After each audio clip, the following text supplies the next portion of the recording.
Good day. Welcome back to the Vitality Project. I'm Dr. Bob. Thank you for joining me and giving me just a few minutes of your time today. I appreciate it.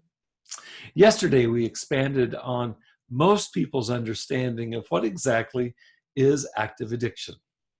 We had previously discussed this, but the truth is most of us get it at least partially right, and that is this, that active addiction involves some form of getting high. I want to remind you and myself, if we use a broad enough definition of addiction, one that's inclusive enough, and we're talking about addiction actually in terms of enslavement of any kind, if we can get a broad enough, inclusive enough definition of addiction, I think we can cover a lot more ground usefully. So when we talk about getting high, that can be the rush when I experience, when I drink or when I smoke, for example.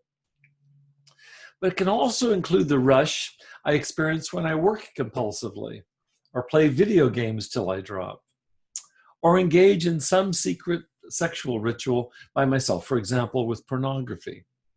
These are not uncommon addictions, all of them. And you know what? The entry point to these addictions matters a lot less than the effect. The effect is we get high.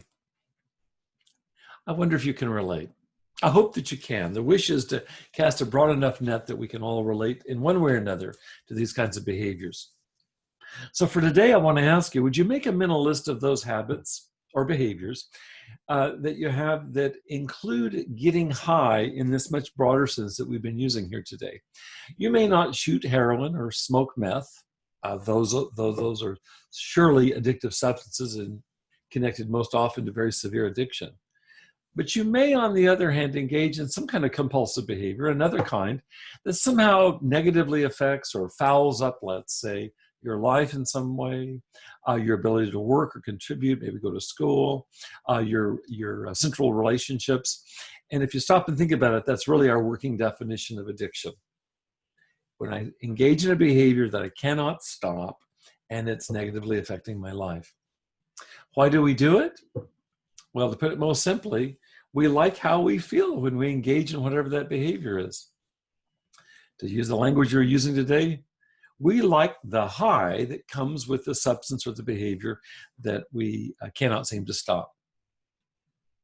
Come back tomorrow. We'll be diving even deeper into what we're trying to create here, which is a common sense understanding of what active addiction is. We're trying to get the lay of the land because you can't really solve a problem if you don't understand it to begin with. So we're making progress here. I want to thank you for joining me. Please stay well, stay healthy. And if you can, come back and join me tomorrow. I look forward to seeing you.